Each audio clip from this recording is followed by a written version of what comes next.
पूर्ति एवं पूर्ति की लोच, ये दूसरा टॉपिक है। पूर्ति एवं पूर्ति की लोच का दूसरा क्लास है। इससे पहले भी हम लोगों ने पूर्ति क्या है, पूर्ति के लोच से आप क्या समझते हैं, पूर्ति रेखा क्या है और पूर्ति के नियम, और अंत में हम लोगों ने पूर्ति के नियम के अपवाद टॉपिक पर चर्चा किया था। गलत सही? आज पढ़ने जा रहे हैं वस्तु की पूर्ति को प्रभावित करने वाले कारक। आज हमारा पहला टॉपिक होगा वस्तु की पूर्ति को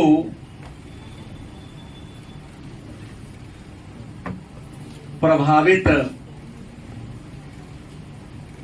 करने वाला कारक। वस्तु के पूर्ति को प्रभावित करने वाला कारक कौन कौन है, इसी बारे में चर्चा हम लोग आज की क्लास में करेंगे। तो सबसे पहले बता दें कि वस्तु के पूर्ति का मतलब होता है बाजार में एक निश्चित समय अवधि में निश्चित कीमत पर वस्तु की जितनी मात्रा बिकने के लिए तैयार होती है या तैयार रहती है, उसे हम वस्तु की क्या कहते हैं, पूर्ति कहते हैं। और वस्तु की पूर्ति को प्रभावित करने वाले कारक की बात है, तो वस्तु के पूर्ति को प्रभावित करने वाला जो पहला कारक है वह है दूसरा, वस्तु की प्रकृति। सॉरी, वस्तु की कीमत पहले ले। वस्तु की कीमत, वस्तु की कीमत मतलब वस्तु का दाम। वस्तु की कीमत मतलब वस्तु का दाम। हमने कल कहा था कि यदि कीमत कम होगी तो पूर्ति कम होगी, और कीमत ज्यादा होगी तो पूर्ति। कम कीमत पर कम पूर्ति, ज्यादा कीमत पर, मतलब वस्तु की पूर्ति को प्रभावित करने वाला पहला कारक क्या है, मतलब अगर कीमत कम होगी तो पूर्ति भी क्या होगा, कम होगा, और कीमत ज्यादा होगी तो पूर्ति भी क्या होगी, ज्यादा होगी। गलत कि सही? दूसरा, उत्पत्ति के साधनों की कीमत। दूसरा क्या है, उत्पत्ति के साधनों की कीमत। अब कहेंगे उत्पत्ति के साधन का मतलब क्या हो गया, तो उत्पत्ति के साधन का मतलब होता है किसी वस्तु के निर्माण करने वाला साधन। जैसे जब आप किसी वस्तु को बनाने चलते हैं, जब किसी वस्तु को निर्माण करने चलते हैं, तो वस्तु के निर्माण करने में अनेक कारकों का, अनेक पदार्थों का सहायता लेना पड़ता है। कोई एक कारक वस्तु का निर्माण नहीं करता है। वस्तु के उत्पादन करने में भूमि, श्रम, पूंजी, कच्चा माल, इन सब की जरूरत होती है। गलत सही? तो अगर मान लिया उत्पत्ति के साधनों की कीमत, उत्पत्ति के साधन की कीमत कम होगी तो वस्तु का कीमत भी कम होगा। वस्तु को बनाने में जो जो सामान हमको लगा है, अगर हमको कम दाम में मिल गया होगा तो गारंटी है वस्तु की कीमत भी क्या होगी। इसके विपरीत यदि उत्पत्ति के साधन का कीमत ज्यादा लगेगा, 300 रुपये वाला श्रमिक 600 डिमांड करेगा, 50 रुपये मिलने वाला कच्चा माल अब 60 रुपये में बिकेगा, मिल रहा है, तो याद रखेंगे कि उत्पत्ति के साधन की कीमत भी वस्तु की पूर्ति को प्रभावित। देखिएगा, जब उत्पत्ति के साधन की कीमत बढ़ने लगता है तो कई लोग उत्पादन घटा देते हैं कि लोग डिमांड नहीं करेंगे, इतना महंगा हो रहा है। गलत कि सही? क्योंकि बढ़ा हुआ दाम जल्दी ग्राहक देना नहीं चाहता है। जैसे हर महीना में 1 तारीख को डीजल पेट्रोल का कीमत रिवाइज होता है। हाँ, गैस का भी।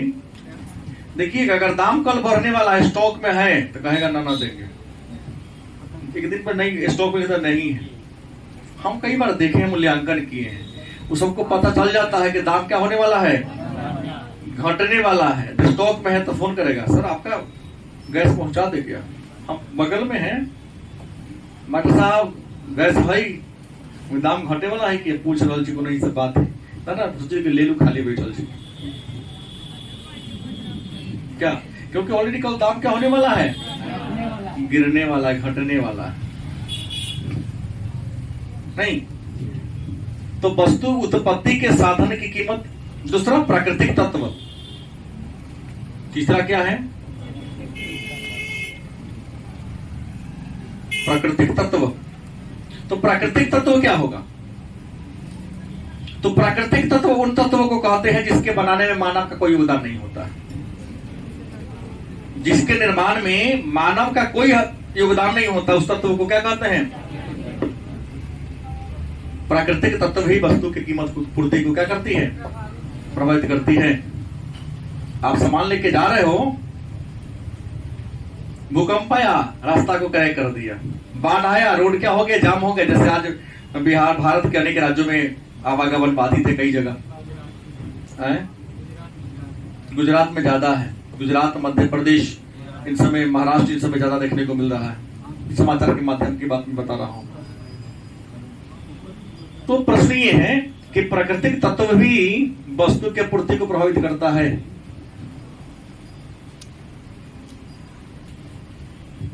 खेत में धान अभी लगा हुआ है, फसल पकने को, कटने को तैयार है, अचानक हो सकता है घनघोर बारिश हो जाए, बाढ़ आए चाहे ना आए, घनघोर बारिश जाए। लगातार आज से 5-7 साल पहले हुआ था, इतनी बारिश हुई कि सारे धान को डुबा दिया और खेत में बाल का धान पुनः अंकुरित होने लगा था, जलमने लगा था। जो हम लोग करते हैं, गलती बोल रहा हूं, ज्यादा नहीं, 5-6 साल पहले की कहानी बोल रहा हूं। दशहरा के इर्द गिर्द घनघोर बारिश हुई थी, जब सबके धान में बाली पकड़ लिया था, दाना हो गया था। तो वहां क्या होगा, वस्तु तो प्रभावित हो जाएगा ना, उत्पादन प्रभावित होगा ना, सड़क जाम हो जाएगा तो पहुंचने में देर लगेगा ना।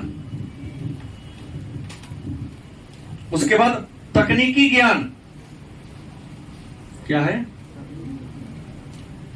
तकनीकी ज्ञान, तकनीकी ज्ञान भी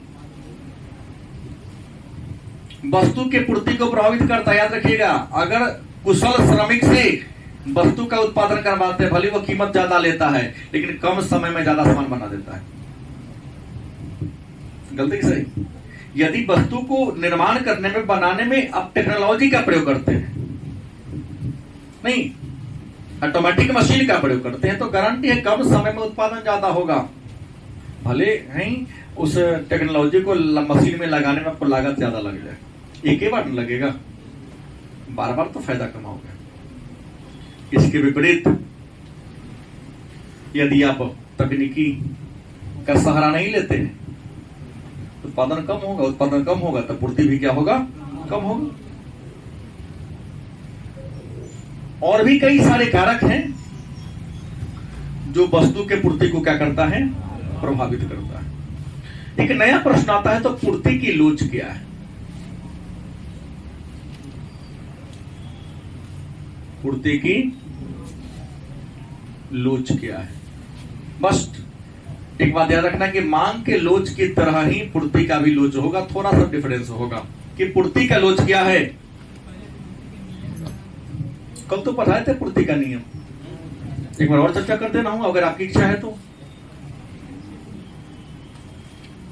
पूर्ति के नियम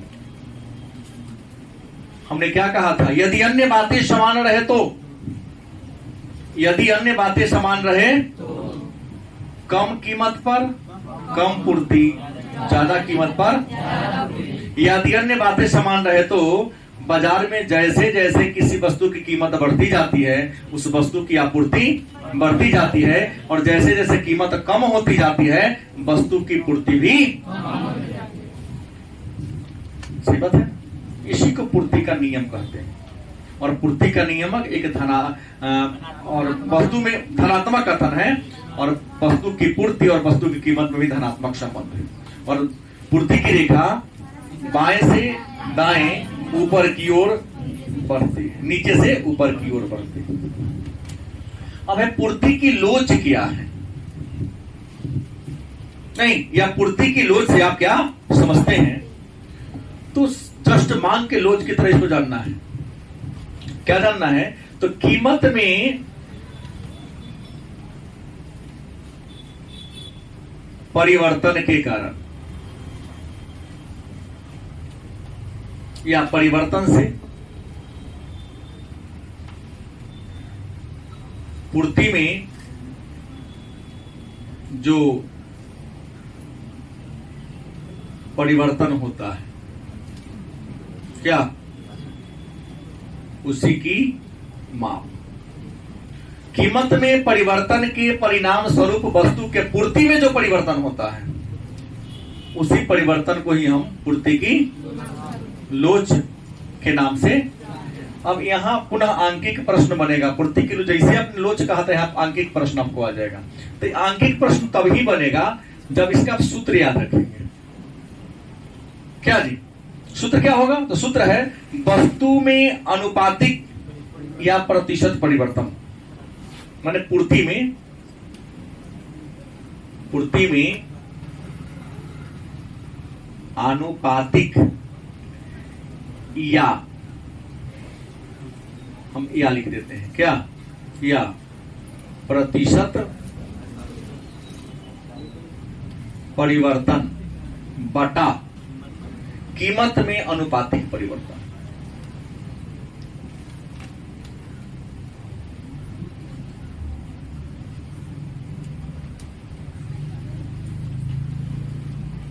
सूत्र भी आपसे पूछ सकता है, वस्तुनिष्ठ में भी और 2 नंबर पे भी। कहां से पूछेगा मैं नहीं जानता हूं, पूरे पाठ्यक्रम को देख के चलना है, खास करके इकोनॉमिक्स और साइकोलॉजी में। क्या जी, हम पिछले कई वर्षों का अनुभव को बता रहा हूं, ये 100% नहीं चल पाता यहां, क्योंकि यहां कुछ करंट से प्रश्न आ जाते हैं, ज्योग्राफी में कुछ करंट से प्रश्न आ जाते हैं, और साइकोलॉजी में तो ऐसे प्रश्न को घुमा देता है कि वही समझेगा जिसके पास सोचने समझने तर्क करने की क्षमता ज्यादा हो, शब्द का भंडार ज्यादा हो, आईक्यू लेवल ज्यादा हो।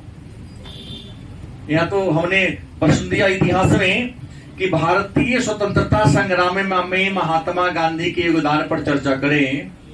परीक्षा में पूछ दिया कि भारत की आजादी की लड़ाई में गांधी जी के योगदान पर चर्चा करें, सर नहीं टकराया। नहीं, गौतम बुद्ध के जीवन चरित्र पर प्रकाश डाले और महात्मा बुद्ध कह दिया तो लिखेगा तो गौतम बुद्ध चूंकि पढ़ा दिया हूं, गौतम बुद्ध को ही महात्मा बुद्ध, उनके बचपन का नाम ही सिद्धार्थ है। तो इतना तो आईक्यू है ही नहीं है। हर्षल कहता है सर सिंधु घाटी सभ्यता के पतन के कारण, हर्षल पूछता है 2 नंबर में, हर साल पूछना ही है। कार्बन 14 पद्धति हर साल पूछना ही है। कार्बन 14 विधि लिख दिया, बच्चा आंसर नहीं देता है। आपने पद्धति पढ़ाया, विधि कहां पढ़ाया? हड़प्पा सभ्यता के पतन के कारण पढ़ाया हूं, सिंधु सभ्यता तो पढ़ाया नहीं हूं। जबकि बता दे हड़प्पा सभ्यता को ही सिंधु सभ्यता कहते हैं। क्या कहते हैं? 97% फेल होने वाले मास्टर से पढ़े आप लोग। कल रिजल्ट आया हेडमास्टर की परीक्षा का, 97% बिहार का टीचर फेल है, 412 को पास है। वैसे लोगों से पढ़ के आए ना। आई लोग वेतन बढ़ाओ अभियान चला रहा है, समान काम समान वेतन की चर्चा करता है, समान नॉलेज की चर्चा क्यों नहीं करता है? आइए, पूर्ति में अनुपातिक या प्रतिशत परिवर्तन बटा कीमत में अनुपातिक या प्रतिशत परिवर्तन, पूर्ति के लोच को ज्ञात करने का क्या है? सूत्र है। और मैं पहले ही बोल दिया हूं कि पूर्ति की लोच मतलब पूर्ति की लोच धनात्मक कथन है। कैसा कथन है? और कल ही हमने कहा था कि पूर्ति की रेखा, पूर्ति की रेखा किधर? बाएं से दाएं, नीचे से ऊपर की ओर जाती है। यहां एक प्रश्न 2 नंबर का और पूछ सकता है हम तो पूछ देंगे, अगर हमको दे दिया सेट करने के लिए तो मैं पूछ दूंगा कि पूर्ति की लोच धनात्मक होने से क्या तात्पर्य है? नहीं, हमसे कहोगे तो मैं प्रश्न कर सकता हूं कि पूर्ति की लोच धनात्मक होने से क्या तात्पर्य है, क्या मतलब है? बड़ी अच्छी बात है कि सर पूर्ति की लोच के धनात्मक होने का पीछे रीजन ये है कि कम कीमत पर कम पूर्ति, ज्यादा कीमत पर ज्यादा पूर्ति। यदि अन्य बातें समान रहे, कम कीमत पर कम पूर्ति, ज्यादा कीमत पर, यही रीजन है कि पूर्ति की लोच हमेशा क्या होती है? धनात्मक कथन। प्रश्न भारी नहीं, हमने क्या किया, थोड़ा सा इधर उधर हाथ पांव नहीं चलाना है, केवल दिमाग चलाना है। हाँ, लिख सकते हैं, कोई दिक्कत नहीं लिखेगा तो नहीं चलेगा, क्योंकि परिभाषा आपसे नहीं पूछ रहा है, आपसे ये लाइन को क्लियर करने का कह रहा है, बात इस सेंटेंस को पूरा करने की बात कर रहा है। मुद्दे पर आइए। इन बातों को यदि हमारे छात्र समझ गए तो मैं आगे चर्चा करूं। अब है पूर्ति के लोच के प्रकार। पूर्ति के लोच के हम प्रकार की बात कर लें। पूर्ति के, हाँ यही है, आपका तुम दोनों से बोल गया, बैठे।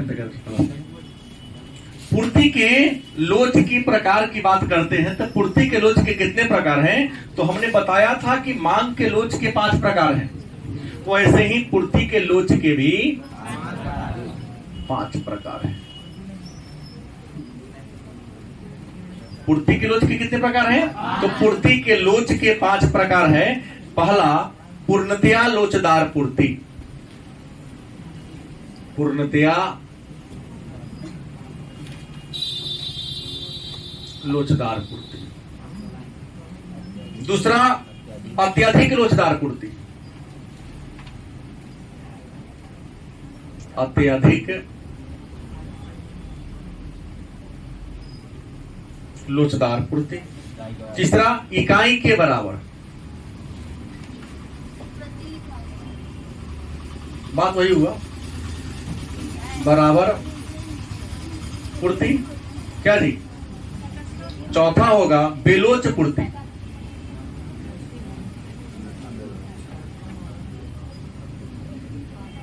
और 5वां क्या होगा? पूर्णतः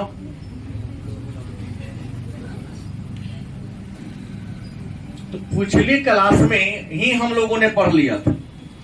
लोच बेलोच समझ गए थे, 5 को समझने में कोई दिक्कत नहीं। लोच माने झुकने वाला, अब बेलोच माने ना झुकने वाला। लोच मतलब और बेलोच मतलब ना झुकने वाला। पूर्णतः माने पूरा पूरा, अत्यधिक माने बहुत ज्यादा, इकाई के बराबर मतलब लेवल में। बेलोच थोड़ा भी नहीं, अब पूर्णतः मतलब पूरा पूरा। लेकिन 2 बार लोचदार है और 2 बार क्या है? बेलोच है। एक बार इकाई, 2 बार लोच और 2 बार बेलोच। याद करना भारी बात नहीं है। 2 बार लोचदार, एक शब्द अंतर है केवल, और 2 बार एक बार इकाई के बराबर। यही मांग वाला में भी होगा। तो पूर्ति के लोच के प्रमुख प्रकारों को लिखें। 2 नंबर का प्रश्न लिख सकते हैं। पूर्णतया लोचदार पूर्ति, अत्यधिक लोचदार पूर्ति, इकाई के बराबर। यहाँ क्या है? बेलोच। और क्या है? पूर्णतः बेलोच। आइए 5 को पढ़ लेते हैं, टॉपिक इन हो जाएगा। अब सवाल है, तो पूर्णतया लोचदार पूर्ति क्या है? यहां चित्र बनाने के लिए कर भी आपको बताना पड़ेगा। तो हम सबसे पहले 1 नंबर पर चर्चा करते हैं कि पूर्णतया लोचदार पूर्ति क्या है, या पूर्णता लोचदार पूर्ति से आप क्या समझते हैं? कहता है कि वस्तु की कीमत में, पहले का नंबर समझा रहा हूं, वस्तु की कीमत में बिना परिवर्तन के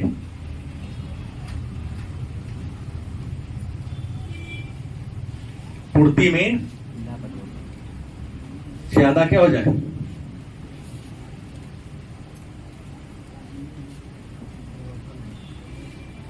क्या जी? यही ना बात होगा। पूर्णता लोचदार पूर्ति, एक चीज वस्तु की कीमत में बिना परिवर्तन के, उसके पूर्ति में क्या हो जाए, ज्यादा माने अत्यधिक परिवर्तन हो सकता है। अच्छा ये बताओ ये कंडीशन कब बनेगा कि वस्तु की कीमत में बिना परिवर्तन के, खराब होने वाला नहीं होगा तो दामे घटा देगा। सामने हरा कच्चा सौदा है, दामे ले जाइए ना, 20 वाला 15 में दे देगा, क्योंकि आज नहीं भी जाएगा तब सड़ जाएगा उसका। होता है कभी कभी जो हो वस्तु की कीमत में बिना परिवर्तन के, कीमत नहीं घटा लेकिन पूर्ति क्या हो गया, पूर्ति में क्या हो गया, ज्यादा परिवर्तन हो गया। हो सकता है कि वह वस्तु का दाम बाद में गिरने वाला है, हो सकता है भविष्य में कीमत क्या होने वाला है, सोचता कि सब पूर्ति करके तुरंत जल्दी बेच दो। तो ही कहता कि वस्तु की कीमत में बिना परिवर्तन के पूर्ति में क्या हो जाए, ज्यादा परिवर्तन हो जाए। इसे क्या कहेंगे, पूर्णता। देखिएगा यहाँ पर अगर हम इसको आपको रेखा चित्र के माध्यम से समझाना शुरू करें, दिखाना 100 होगा, और आपको पता ही है यहाँ क्या लिखेंगे, वस्तु की मात्रा, और यहाँ क्या करेंगे, वस्तु की कीमत यहाँ लिखेंगे। रेखा चित्र में ओ वाई अक्ष पर वस्तु की कीमत और ओ एक्स अक्ष पर वस्तु की मात्रा आ रही है, राइट। अब देखिए कि मान लिया कि वस्तु की सप्लाई यहाँ पर क्या है, एस है, और एस सप्लाई पर वस्तु की जो क्वांटिटी है, पूर्ति है, वहां पर क्यू है। तो क्या कर रहा है, सप्लाई में वस्तु की कीमत में कोई परिवर्तन नहीं हो रहा है, कीमत जहां का उतना ही है। तो परिवर्तन में पूर्ति क्या हो जाए, ज्यादा होगा, कम था यहां से बढ़कर यहां हो गया। ये रेखा आगे नहीं जाएगा, जब चलेगा तो यहीं पर चलेगा। मैंने वस्तु की कीमत में बिना परिवर्तन के, कीमत यही ना, यहाँ ओ एक्स कीमत हो गया, इसका पूर्ति की रेखा मैंने कीमत नहीं दर्शाया गया है ना, यहाँ एस रेखा पूर्ति की रेखा है, और जो ई रेखा है क्यू रेखा कौन है, नहीं भाई, कौन वस्तु की मात्रा का रेखा है। लेकिन कीमत कहा गया, तो ऊपर के जो ओ एक्स ओ वाई जो अक्ष है, कीमत का रेखा है, लाइन है ना, तो कीमत क्या मानेंगे, ओ एस कीमत है। क्या कौन कीमत है, ओ एस, क्योंकि लाइने कीमत वाला है ना ये। अगर मान लिया यहाँ ओ एस 2 कर दे तो कीमत बढ़ गया, तब पूर्ति भी हमको घस करके हलाना पड़ेगा। लेकिन हमको कंडीशन क्या कहता है, सूत्र फिर ऐसा क्या कहता है कि वस्तु की कीमत में बिना परिवर्तन के, मैंने वस्तु की कीमत क्या है, ओ एस ही है, क्या जी, न नीचे गिरा ना ऊपर गया, पूर्ति में परिवर्तन ज्यादा हो जाए। मान लो पहले पूर्ति यहां था, क्यू था, अब क्या हो गया, Q1 हो गया। इसको एरो से दर्शा दीजिए, इसे क्या जी दिखा रहा है कि बढ़ रहा है, इसे क्या कहेंगे हम, पूर्णतः लोचदार पूर्ति, गलत सही। दूसरा है, इसको हम दूसरा लेते हैं, दूसरा यहां लिख के दिखाऊं, कोई दिक्कत नहीं ना होगा, मैंने नंबरिंग दे दिया, दूर के दूं। अत्यधिक लोचदार पूर्ति क्या है, अत्यधिक लोचदार पूर्ति कहता है वस्तु की कीमत में होने वाले परिवर्तन की तुलना में पूर्ति में अधिक परिवर्तन हो। कीमत की तुलना में पूर्ति में क्या हो, ज्यादा परिवर्तन।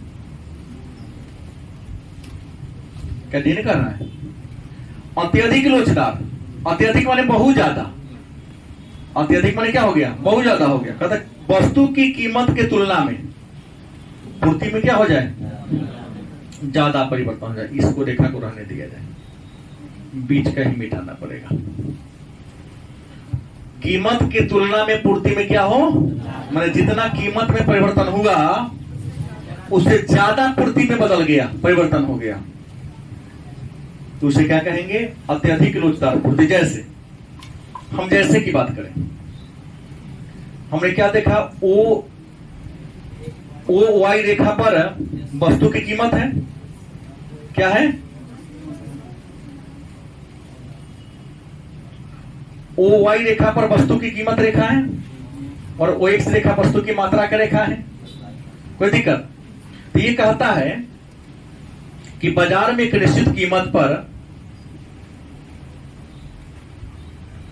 मान लो यहां कीमत रेखा थी, इसको मैं यहां कीमत मान लिए, देख लिए, यहां पर डॉट डॉट से मिला दीजिए ना इसको, क्या डॉट डॉट से हमने क्या करते मिला दिया। तो यहां पर वस्तु का क्यू पूर्ति कितना था, क्यू, क्या कहा, कीमत में थोड़ा सा परिवर्तन हुआ, हो सकता है थोड़ा परिवर्तन, थोड़ा ऊपर बढ़ जाएगा या थोड़ा क्या होगा नीचे हो जाएगा, या जहां है वो में रह जाएगा, हल्का सा होगा जो दिखाई देने वाला, हल्का कीमत वृद्धि दिखाई देता उतना नहीं है, लेकिन थोड़ा सा मान लो कहता कीमत बढ़ गया तो पूर्ति थोड़ा सा क्या हो गया, पूर्ति थोड़ा क्या हो गया, ज्यादा बढ़ गया, Q1 हो गया। क्या हो गया, माने यहां अगर इसको ऐसे मिला दीजिए, इसको P कर दे सकते हैं और इसको P1 कर सकते हैं, और बड़ी आसानी से इसको हम जो मिला रहे थे, इसको ये चल रहा था, ये चल रहा था, तो बढ़ोतरी कितना आ गई, ये देख लीजिए, यहां बढ़ रहा है ना, मतलब हालांकि हमको खींचना ये नहीं था, लेकिन आपको समझाने के लिए खींचा जा सकता है कि पहले P कीमत था, P कीमत पर इसके सामने वस्तु की पूर्ति कितनी थी, कीमत थोड़ा बढ़ा, कीमत क्या हो गया, थोड़ा बढ़ा, कितना बढ़ा देख सकते हैं, कीमत में अगर यहां से यहां दूरी आप माप लीजिए बहुत कम पड़ेगा, लेकिन यहां का डिफरेंस देख लीजिए आप, कीमत देखिए यहां पर थोड़ा ही बढ़ा है कीमत, और यहाँ पूर्ति का लाइन देखिए ना बहुत ज्यादा बढ़ गया। इस एरो को ऊपर खींचा देंगे, इस एरो को कहां करेंगे, इस दिशा में दिखाएंगे कि लंबाई कितना बढ़ रहा है, कितना ज्यादा बढ़ गया, गैप है ना ज्यादा, ये वाला ये थोड़ा कम है ना, तो कीमत थोड़ा ही P से P1 थोड़ा ही गया, लेकिन आपूर्ति हुआ Q से Q1, लेकिन डिफरेंस क्या हो गया, इसे आप क्या कहोगे, अत्यधिक लोचदार पूर्ति। कोई दिक्कत? तीसरा मेरा क्या आ रहा है, तो ये हम तीसरा की बात कर लें,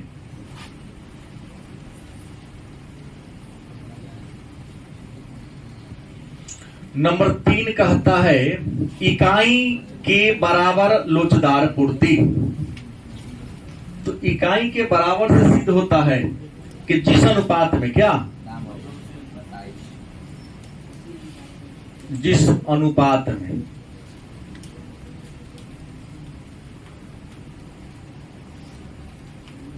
कीमत में परिवर्तन होता है, उसी अनुपात में किसमें, पूर्ति में परिवर्तन।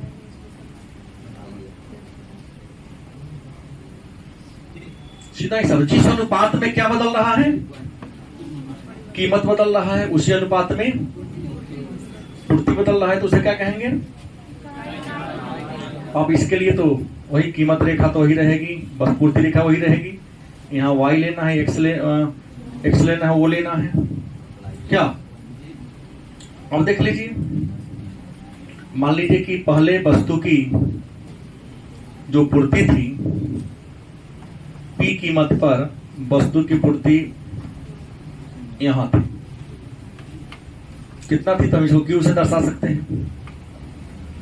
P कीमत पर वस्तु की पूर्ति कहां थी, Q थी, कीमत कौन होगा, OP कीमत हो गया, कीमत कौन हो गया, OP कीमत पर वस्तु की पूर्ति OQ थी, क्या थी, OQ थी। कोई दिक्कत? अच्छा, तो क्या लिखा, जिस अनुपात में कीमत में परिवर्तन होता है, क्या है, जिस अनुपात में कीमत में परिवर्तन होता है, उसी अनुपात में मान लिया कि कीमत में परिवर्तन थोड़ा सा ज्यादा हो गया, P से थोड़ा P1 हो गया, तो पूर्ति में भी परिवर्तन Q से Q1 होगा।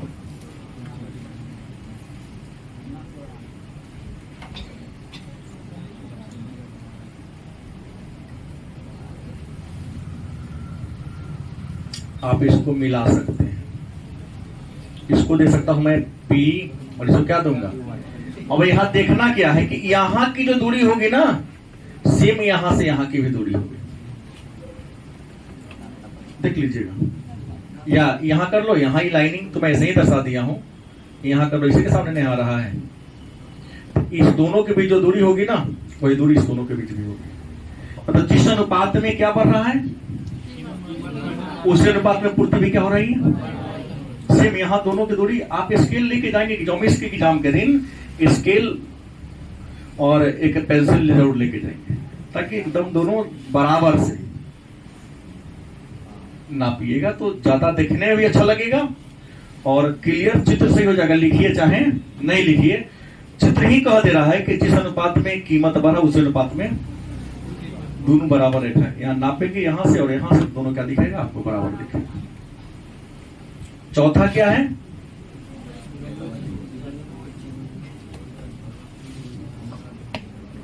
बेलोच पूर्ति,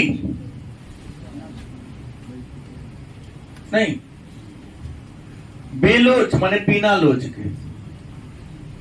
बेलोच मतलब क्या होगा, इसका मतलब क्या कहना चाह रहा है, चौथा में बेलोच पूर्ति का मतलब क्या कहना चाह रहा है। हाँ, कीमत घटे चाहे बढ़े, इससे मतलब नहीं, पूर्ति उतना ही रहेगा। नहीं, कीमत के घटने या परिवर्तन, कीमत के परिवर्तन का क्या जी, पूर्ति पर कोई प्रभाव न पड़े। होता है कई बार ऐसा कि कीमत जहां है आकाश में या पाताल में, पूर्ति जितना उतने रहेगा कि वो डिमांडे उतना है। नमक पर ले लेते हैं, घट भी जाएगा तो एक दुकानदार एक महीना में अगर मान लो 100 केजी नमक बेचता है, तो ये नहीं कि कीमत घट गया तो 200 केजी ला के बेचता है, क्योंकि बिकाई भी नहीं करेगा। दुकान मांगने में डिमांड उतना है ही नहीं, जगह उसका ब्रेकेज हो जाएगा, बंद हो जाएगा, भर जाएगा दुकान। तो कीमत में परिवर्तन पर भी पूर्ति पर कोई प्रभाव, दाम घट रहा हो चाहे बढ़ रहा हो, इसका पूर्ति पर यदि किसी प्रकार का प्रभाव नहीं पड़ता है तो इसे क्या कहेंगे हम, बेलोच पूर्ति के नाम से। कौन है दोनों के,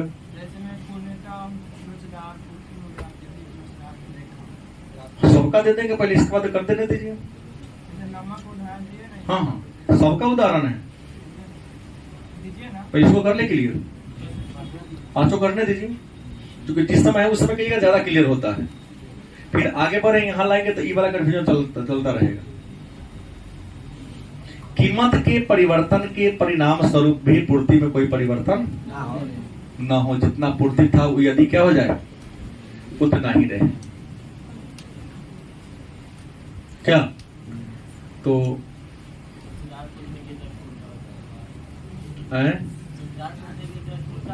यहां पर प्राइस ले सकता हूं, यहां पर क्वांटिटी ले सकता हूं, कोई दिक्कत है। लोचदार पूर्ति की तरह ही रहेगा, थोड़ा सा उल्टा हो जाएगा। तो कीमत में क्या होगा, परिवर्तन का पूर्ति पर कोई प्रभाव। सीधा कहता है कि मान लिया पहले कीमत P था, कीमत घटकर क्या हो गया, P1 हो गया, या कीमत बढ़कर P2 हो गया, कोई दिक्कत। लेकिन P1 कीमत पर डिमांड कितना था, P पर Q था, लेकिन P1 पर भी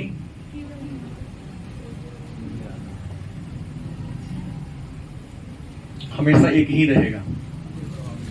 तो क्या होगा, कीमत घटे चाहे बढ़े, अगर इसका पूर्ति डिमांड इतना ही है तो कीमत कितनों घट जाएगा। हम बढ़ाए क्या है, घटाइए देके चले हमेशा, या P2 ही क्यों ना हो जाए, लेकिन पूर्ति जहां का है वही रहेगा। इसके सामने लिया जाए, पूर्ति जहां का उतना ही रहेगा, उससे आगे पीछे बढ़ने का उपाय नहीं है। क्या यही ना होगा, कीमत P है फिर भी पूर्ति, कीमत क्या है OP है तो पूर्ति है OQ। कीमत घटकर हो गया OP1 फिर भी पूर्ति OQ ही रहा। कीमत और घटा OP2 हो गया, लेकिन पूर्ति उतना का। नमक तो कह दिए, दूसरा क्या ज्यादा खाइएगा। दूध का घटा लेंगे तो कहिएगा सर आधा लीटर पे 2 लीटर पिएंगे, चलेगा? नमक सटीक हमको लगा इसलिए मैंने बोल दिया। कीमत परिवर्तन से पूर्ति पर कोई प्रभाव उतना ही करता है। और लास्ट क्या है? पूर्णतः बेलोच। यहां सीधा कहता कीमत घटे चाहे बढ़े, सेम लगभग दोनों मिलता जुलता है। कीमत घटे चाहे तो नहीं, उतना ही सीधा रहेगा। इसी में अंतर एक हो जाएगा, इसको सीधा मिटा दो, इसको इसी में ही रहेगा, सीधा चलता रहेगा। परिवार की संख्या बढ़ेगी तो पूर्ति डिमांड थोड़ा बढ़ा देगा, लेकिन वही चीज रहे लगातार इस कीमत पर उतना ही, उसी कीमत पर उतना ही, उससे ज्यादा डिमांड करवे नहीं करेगा, लगातार ऐसे सीढ़ी के रूप में बढ़ता जाएगा, सदस्य बढ़ जाएगा, लेकिन पूर्ति हमेशा मात्रा उतना ही रहेगा। लगातार आदमी बढ़ेगा तो सीढ़ी की तरह क्या होगा, ये बढ़ता चला जाएगा, पूर्ति ज्यादा ये नहीं कर पाएगा। हाँ, प्रश्न अब आपके मन में आया कि सर एग्जाम्पल सबका दिया जाए, क्या होता? ज्यादा अच्छा होता। तो एग्जाम्पल देना कोई बड़ी बात नहीं है, परिभाषा को समझ लेते एग्जाम्पल आपको दिया जाएगा। पूर्णतया लोचदार पूर्ति, क्या कहा कि जब वस्तु की कीमत में परिवर्तन हुए बिना पूर्ति में क्या हो जाए, ज्यादा परिवर्तन हो जाए। तो यहाँ आपको निर्भर करता है बाजार की सिचुएशन पर। जैसे अभी आलू 20 रुपये केजी है, सॉरी 22 रुपये केजी, नहीं मान लो ना 20 रुपये बोला गया तो आपको मान लेना चाहिए, विरोध कर देते हैं। अब आधा किलो खरीदे तो देवे करेगा 22 रुपये, लेकिन 5 किलो खरीदी आपको 20 रुपये देगा पड़ेगा। प्रश्न ये है, अब 1 महीना के बाद नया वाला आलू आना शुरू हो जाएगा, गलत सही? फिर भी आलू का रेट घटेगा नहीं, लेकिन छठ दिसंबर की बात करें तो बहुत लोग अपने खेत का भी आलू निकालना क्या कर देता है।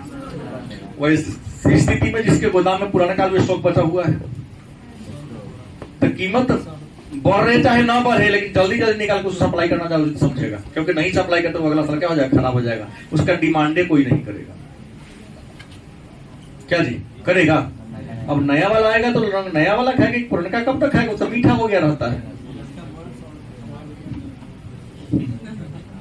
अत्यधिक लोचदार पूर्ति, इसका क्या कहा कि जब किसी वस्तु की कीमत में होने वाले परिवर्तन की तुलना में वस्तु की पूर्ति में कीमत में कम परिवर्तन हुआ, पूर्ति क्या हो गया, कीमत में परिवर्तन क्या हुआ, बहुत कम हो गया, और वस्तु की पूर्ति में क्या हो गया, ज्यादा परिवर्तन हो गया। हो सकता है जरूरत का चीज हो, जैसे छठ पूजा के समय एक नहा खाए के दिन कद्दू की बात करते हैं,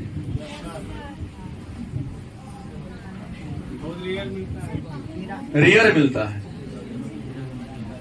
दूसरी बात एक और कर दिया जाए, छठ पूजा के बाद एक एकादशी होता है जिसका देव उठाने का, हमारे बिहार में उत्तर प्रदेश बड़ा फेमस है, अधिकांश लोग उस व्रत को करता है और कद्दू का खीर खाता है। बिहार में तो हम सुने हैं कि पीस पर कद्दू बिकता है, उस दिन किलो पर बिकता है, गलत सही? नहीं आप जानते नहीं, लेकिन मैं जानता हूं इस चीज को।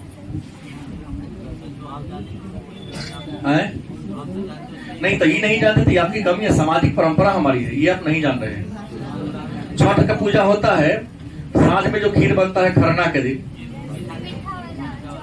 मीठा वाला खीर बनता है, और चावल जो होता है ना, गंवरी का चावल होता है।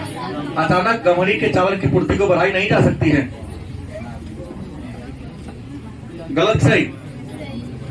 वहां कीमत में नगण्य प्रभाव पड़ता है। देखिएगा डिमांड ज्यादा अगर आएगा तो तुरंत बढ़ा देगा, तो लोग आधा किलो खरीदने वाला 400 ग्राम पर 300 ग्राम पर आ जाता है, क्योंकि अचानक पूर्ति बढ़ाना वहां संभव। ऐसे कुछ उदाहरण है जो आपको अपने दिमाग से लाना पड़ेगा, सेट परिभाषा पर सेट करके लाना पड़ेगा। अब है पूर्ति के लोच को प्रभावित करने वाले कारक। लास्ट टॉपिक है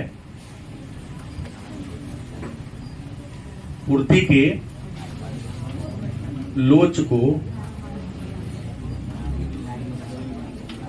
प्रभावित करने वाला, कि पूर्ति के लोच को कौन कौन कारक प्रभावित करता है? तो पहला है वस्तु का स्वभाव। वस्तु का मतलब वस्तु का स्वभाव पूर्ति के लोच को प्रभावित करता है। और आपको बता दे, स्वभाव के आधार पर वस्तु दो प्रकार का होता है। एक होता है टिकाऊ और दूसरा कौन होता है? नाशवान। क्या टिकाऊ मतलब जिसको अधिक दिन तक टिका रखा जा सकता है। याद रखिएगा, टिकाऊ वस्तु की पूर्ति लोचदार होती है। जो वस्तु टिकाऊ होगी उसकी पूर्ति कैसी होगी? लोचदार। और जो नाशवान होगी क्या होगी? बेलोच होगी। शीघ्र सब्जी देखिएगा, ज्यादा नहीं लाएगा, लाएगा तो सड़ जाएगा। मछली बेचने वाले उतना ही मछली लाते हैं जितना कि बिक सके। ज्यादा लाएगा पानी से निकाल जाएगा, मर गया तो खराब हो जाएगा। पोखरा में उतना ही मछली निकालता है हर दिन जितना कि बाजार का डिमांड है। बड़ा वाला छोड़िए ना, बड़ा वाला मछली की बात क्यों करें? उसका तो पानी, बर्फ पानी उसके लिए हो गया। टिकाऊ वस्तु की मांग कैसे होगी? वस्तुनिष्ठ में इस टाइप से प्रश्न करेंगे, परिभाषा नहीं कि टिकाऊ वस्तु की मांग की लोच कैसी होगी और नाशवान का। दूसरा है उत्पादन लागत। दूसरा क्या होगा? वस्तु के मांग की लोच को प्रभावित करने वाला दूसरा कारक क्या है? उत्पादन लागत। उत्पादन लागत का मतलब होता है वस्तु को बनाने में लगा खर्चा। उत्पादन लागत का मतलब क्या हो गया? वस्तु के निर्माण करने में, वस्तु को बनाने में लगने वाली खर्च। और आपको बता दें कि यदि वस्तु के बनाने में लागत कम आया है तो वस्तु की पूर्ति क्या होगी? बेलोच होगी। और लागत ज्यादा आया है तो क्या कर देगा? लोचदार कर देगा। क्या जी? तीसरा है समय की अवधि।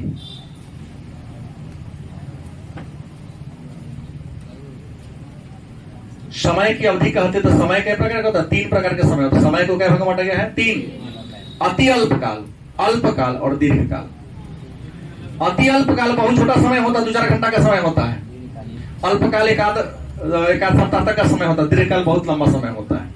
तो अति अल्पकाल में वस्तु की पूर्ति को बढ़ाना संभव नहीं। दाम कितना बढ़ जाए, पूर्ति बढ़ाना संभव, वहां बेलोच हो जाएगा।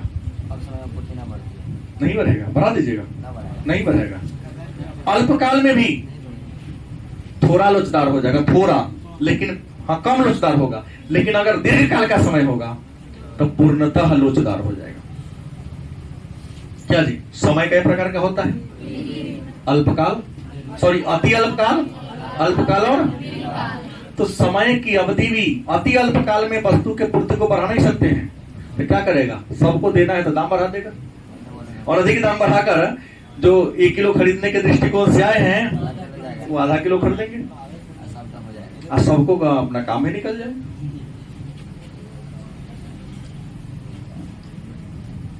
चौथा है बाजार में उपलब्धता। बाजार की उपलब्धि।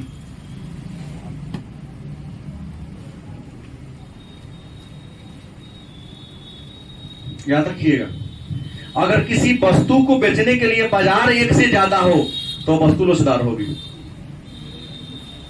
एक से ज्यादा बाजार हो तो वस्तु की पूर्ति क्या होगी? दुकानदार इस बाजार में रेट कम है, चलो दूसरा बाजार में चलते हैं।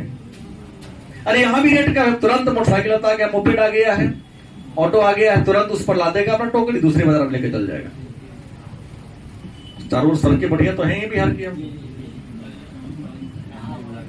5 घंटा में तो बिहार के इस पार से उस पार जाया जा सकता है बस से। इतनी सड़कें तो अच्छी हो गई है। नहीं, मैं हाईवे की बात बोल रहा हूँ। हाईवे सब जगह अच्छी हो गई। और गांव की बात क्या करो, हम ही अभी थोड़ा बारिश हो गया था कीचड़ हिल के आएंगे। हमारे साथ बिहार थोड़ी ना है। क्या जी? लेकिन 80% जगह 90% ठीक तो हो चुका है। कहीं कहीं ज्यादा नेता जिस गांव में होता है ना, वो गांव में सड़क पानी की स्थिति बड़ा खराब रहता है। हाँ, और उत्पादन की तकनीक, उत्पादन की तकनीक का मतलब हो गया कि उत्पादन आप कैसे कर रहे हैं, श्रम प्रधान तकनीक से या पूंजी प्रधान तकनीक से। यदि आप श्रम प्रधान तकनीक से करते हैं, याद रखिएगा पूर्ति लोचदार हो जाएगी, क्योंकि वस्तु धीरे धीरे बनेगा, जितना चाहेंगे उतना उपलब्ध नहीं करा सकते हैं। और तकनीक से करेंगे अत्यधिक लोचदार हो जाएगी, जब चाहो घटा दो, जब चाहो क्या करो, क्योंकि मशीन का स्विच तो ऑन ऑफ करना है। ती रहा पूर्ति और पूर्ति की लोच।